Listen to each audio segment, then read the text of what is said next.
Greetings and salutations, friends and gamers of all stripes. My name is GM Dave. I am your man behind the screen. I am joined once again by Creator Z for another episode of the Zero G Podcast. A mini episode this time, sort of to make up for the fact that we didn't do one last week for fault that is entirely my own because, well, I spent my week working for 60 hours and just didn't have the energy.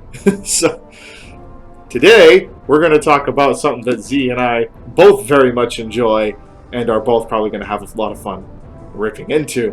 What are we talking about today? Star Wars. Star Wars. So, speaking of, I got something to show you here. Now, this is something pretty awesome. We're talking bleeding edge here. This is the bleeding edge of Star Wars collectible toy production, based on the new comic series they're releasing, the High Republic. I don't know if you've been following that super closely, but they've been doing announcements on the Star Wars YouTube channel and on their Instagram page. And recently they did an announcement for cast of the characters on the Instagram page surrounding basically the pilot Han Solo type character for the series. The guy's name, if I remember correct, is Leox Gyasi. He is the pilot of a vessel named the Vessel. But the most important thing is he's got a partner. See, and I'm telling you right now, this partner of his is going to become the biggest name in Star Wars. Luke Skywalker, who's that? Darth Vader, who gives a shit? Leia, Han, Chewie, no one fucking cares. Rey, Kylo Ren, dead to us now. None of them can compare to this new character, and I just so happen to have from Hasbro one of the first prototype printings of the new collectible for Leox Gyasi's co-pilot, his navigator, Geode. And man, let me tell you, let me try and get my camera to focus here. Like, just look at this amazing level of detail from Hasbro. This is so going to be worth buying. Everyone's going to want this thing. Everyone's going to want Geode, the sentient rock navigator. And I know you haven't been following the High Republic stuff. You told me before the stream, but this isn't a joke. I mean, the rock that I'm holding in my hand is a joke. I got this from my garden, but literally, the fucking character, the navigator for this ship, is a rock. An actual rock. This is where Star Wars is going. So the new character is a rock. That's the yeah. So to kind of bring you up to speed on this whole thing. So the New Republic, you know, this is the big new multimedia thing that Disney announced and Lucasfilm announced a few months ago for Star Wars. A few of the comic books YouTubers and content creators have been talking about it. I know your boy Zach, formerly Diversity in Comics, has made a couple, I think at least one or two videos on it. I've seen Just Some Guys made a couple videos on it. I'm sure Ethan Van Sciver has. That dude talks about damn near everything in this industry. But like, and even non-comics channels, just general Star Wars related channels have been talking about this, and just the absolute shitstorm that this thing has been. Like, the most generic, uninteresting characters just that they could think of, and just for it to culminate like this, to culminate in the revelation that this pilot, the one who's supposed to be kind of, you know, your suave, sort of metro-y Han Solo type, you know, your modern take on a Han Solo type, very, you know, real smooth and cool. He's the experienced space pilot who's flown through pirate territories, and he's got his trustworthy Star Wars companion, a rock named Geode. yeah. I mean, is there like a race of rocks now? Apparently. Yeah, I don't remember what they called the race, but yeah, apparently he's part of a race of sentient rocks. And I mean, you know, I don't know, man. Like, I don't know, because there's so much you could get into. Not just with that. I mean, like I said, I know the High Republic is supposed to be this new thing that they're doing. It's supposed to take like 200 years before the Phantom Menace, something like that, in like 800 years, like after like Revan or something like that. So the old Republic. So this is like a era that they could kind of like do a bunch of stuff in and experiment with, and stuff like that. And that's kind of like their whole goal, is to try to get lore. And I mean, I don't want to dig too deeply into this right now, but I mean, I've seen a lot of interviews with Kathleen Kennedy, and she said something that is extremely unnerving to me as a Star Wars, and I know where you're going. I know where you're going. Marvel has lore that allows them to create their stories, and Star Wars doesn't. Yeah. And I mean, I don't understand how someone can be the president of Lucasfilm and not know about the lore of Star Wars. Because I mean, I had a chat with a buddy of mine, and honestly, the lore of Star Wars, it's probably very close to the amount of lore that Marvel has. Yeah. And before anybody jumps in here and tries to say that's not true, I really urge you to go and look at the lore of Star Wars. There's just as much there as there is in Marvel or DC. Yeah. Even though it came out much later.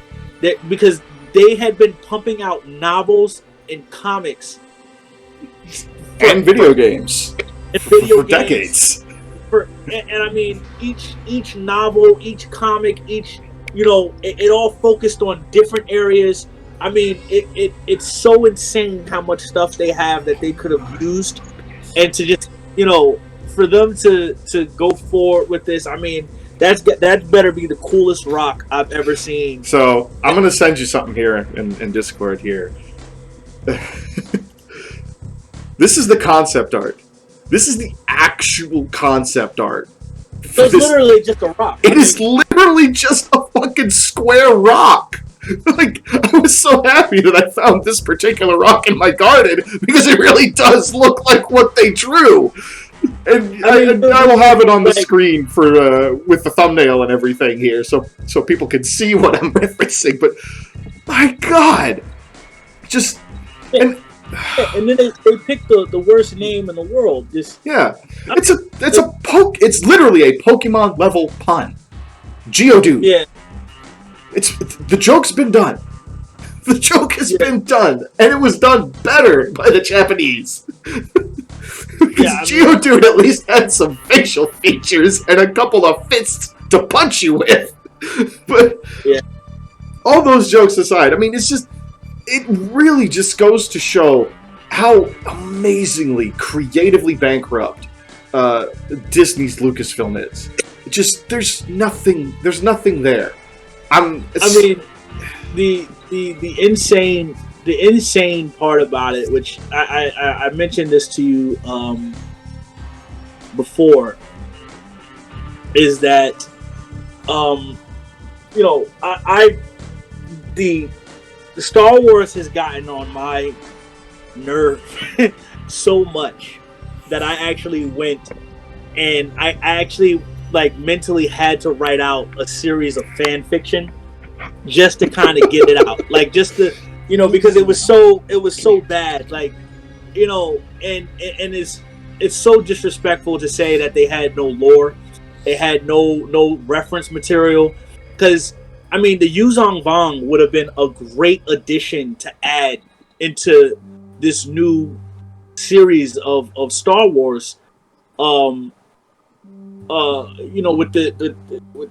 With everything that they had going on, there's so many ideas that they could have used, even kind of used old ideas that were in video games, but kind of repurpose them for the which they are now doing, because they're going to have a Rogue Squadron. I think it was a Rogue Squadron either series or movie. I don't remember which, but that was one of the things they planned.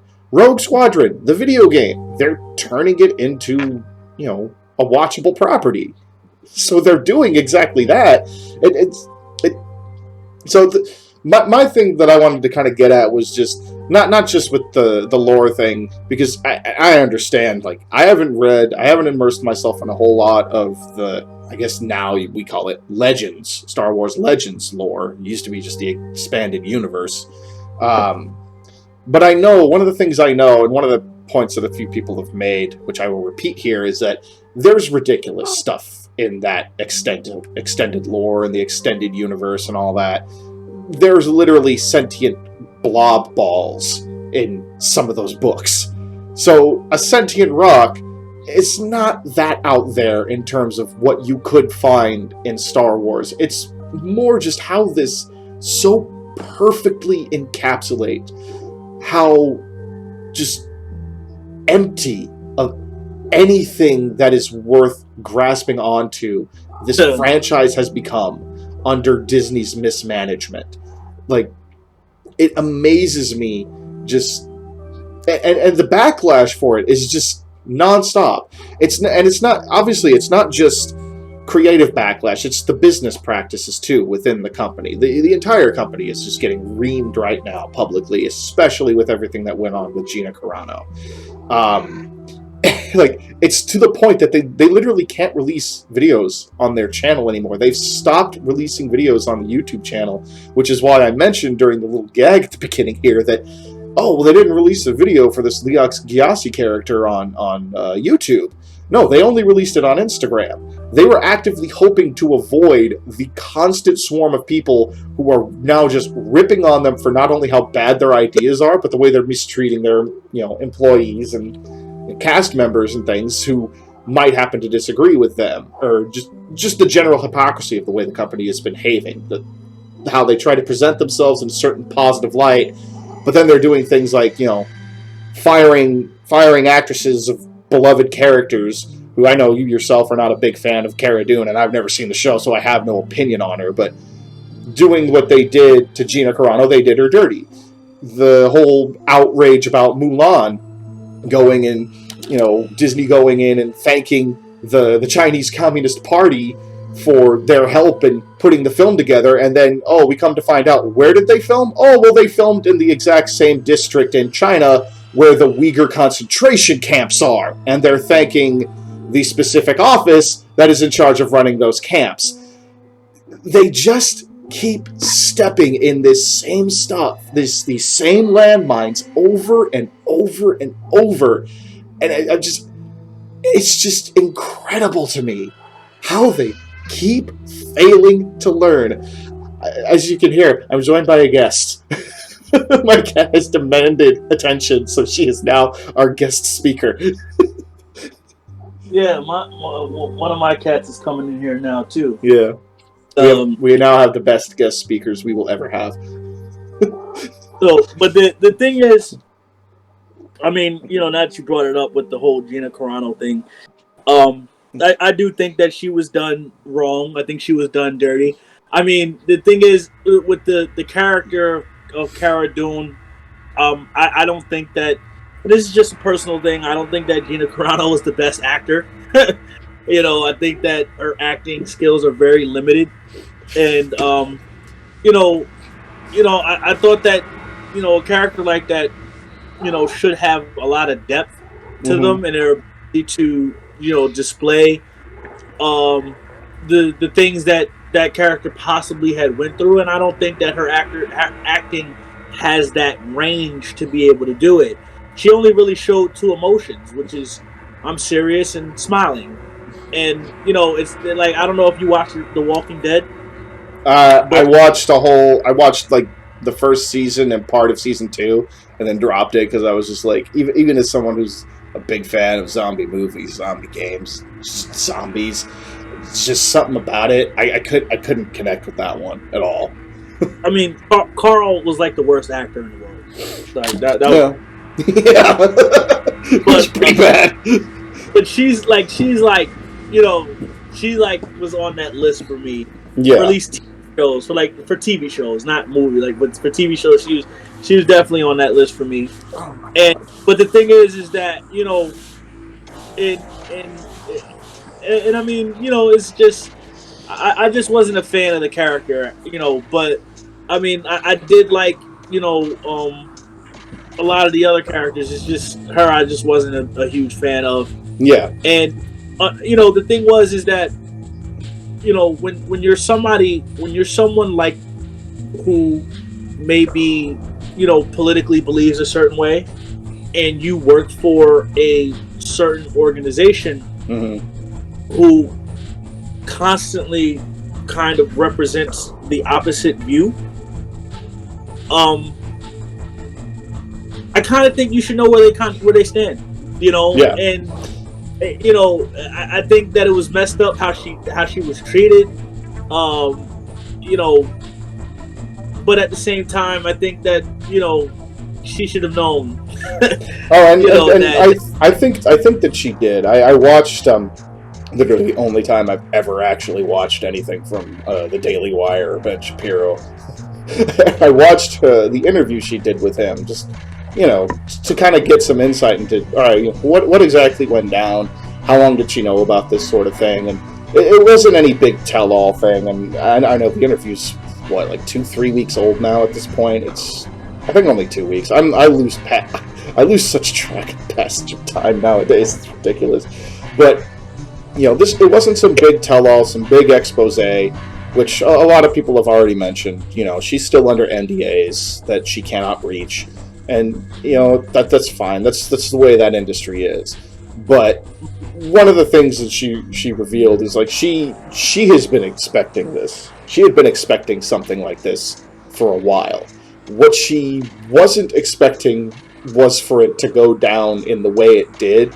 I don't know if you heard about it, but one of the things that she said, like, one of the first questions they asked her was, you know, oh, how did you learn about this? How did they approach you with the firings? Oh, I learned about it the same way everyone else did. I saw it on Twitter.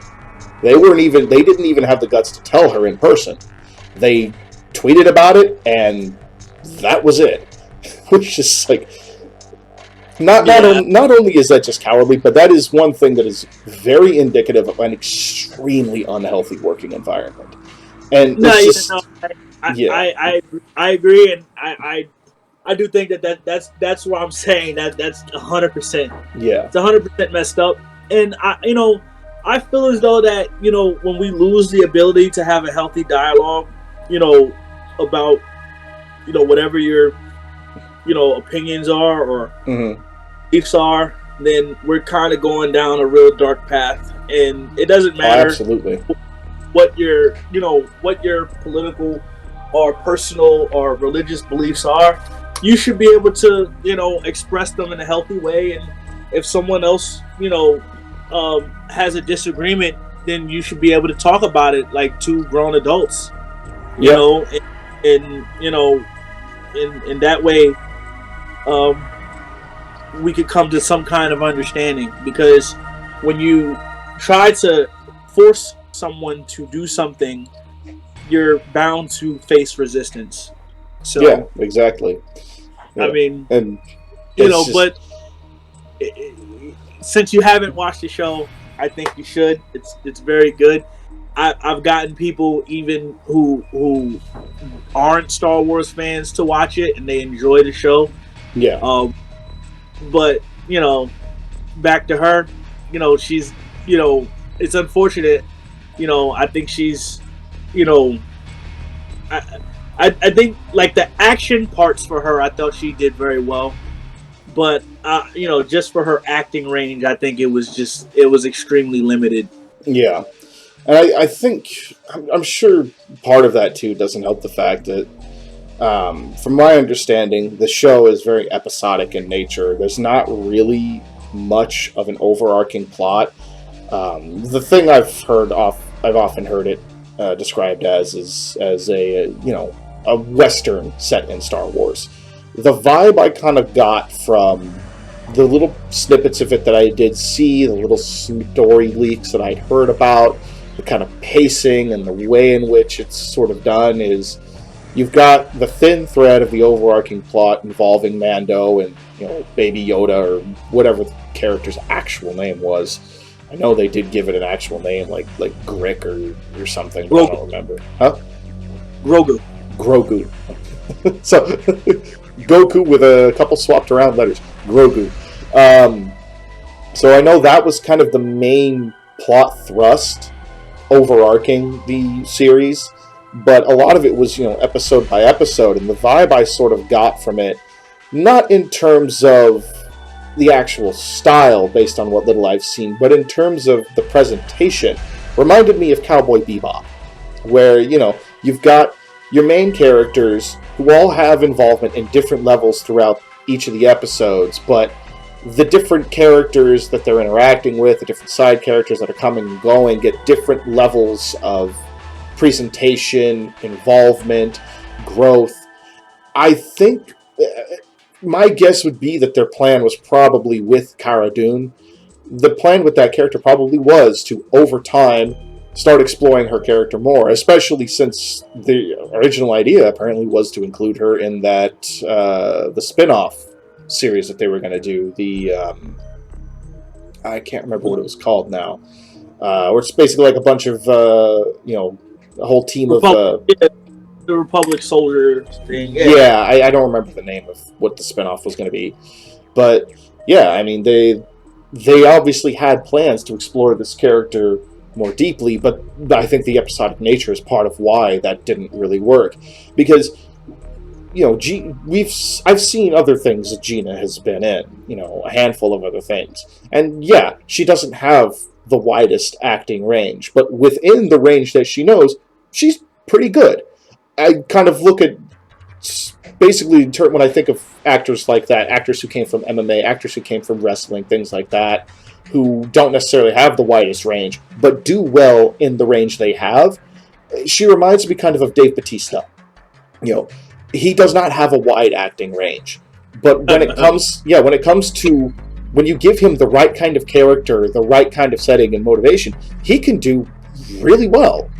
I've seen that same thing from Gina. I like, for me, one of the first things that I think of every time I think of Gina Carano is Deadpool.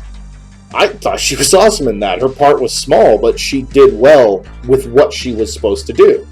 And, you know, she managed to give, like, it's not some grand performance or anything, but in the few bits of character interaction they gave her, you know, they managed to paint an image of this character that was, you know, kind of fun and had just enough there to make it so that you could kind of get attached to her. Like, one of the things that I liked for that one that I think she did really well was that scene with Colossus where they're fighting and she has the slip and Colossus stops the fight to give her the chance to cover herself, and she's playing the whole sweet, like, oh my god, thank you! Oh, that's so sweet! And then sucker punches him in the face! You know, I mean, you just reminded me of something that makes this situation, suck even kind of more. Mm-hmm. You know, she won't be back in a Deadpool movie either. Rangers. Oh God, yeah, that's right. Rangers of the New Republic, by the way, is what I was thinking of. That was the spinoff they were going to do. But so, yeah, the thing is the thing is for the Mandalorian, I do get what you're saying about the episodic nature. I think the first season was more of that, and then the second season became more of the overarching plot. Yeah, where you kind of got more of a linear style of story, where when like Boba Fett shows up, he kind of remains a constant until his exit. Yeah. A lot of the other characters that show up, they kind of remain a constant until their exit, or they come back immediately. So I do see what you're saying about that. I just think that the part that sucks about it is they release one episode at a time. Mm-hmm. I'm the type of person that likes to kind of binge watch stuff. Yeah. I've been spoiled by Netflix, so Yeah, that's true. I kind of like to binge watch stuff, but I mean, it's neither here nor there. They have, you know, I think it's a pretty good story. You know, it's just it's funny because when I watch it, I don't know. This is kind of getting off topic, but Yeah. I don't know if you ever heard of Firefly. Oh, yeah, I've seen Firefly and Serenity, the movie. Yeah, Serenity is one of my favorite films. Yeah. One of my favorite.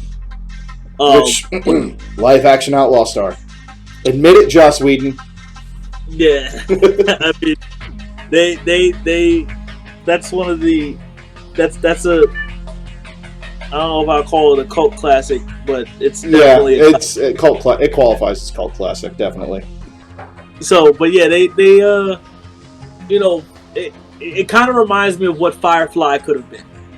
You know, had it been allowed to run its course. You know, obviously, then they weren't really throwing as much money into television shows. There wasn't a such thing as streaming. You know, so, but it was definitely, you know, this is kind of reminds me of like what it could have been. And there is a bunch of spinoffs that they've been planning. Like I said, I do think that they're, you know, them adding Jon Favreau as someone who's going to kind of contribute a lot of ideas. I think it helps because there definitely needed to be a course correction.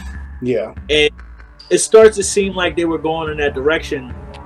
And I really think that for something like Star Wars, you need people who either know the lore or who are enthusiastic about it in order to get the ball kind of rolling. Yeah, and unfortunately right now, we don't really have that. You have Filoni and Favreau, and that's it. And honestly, I don't know. Listen, I'm such a huge Star Wars fan.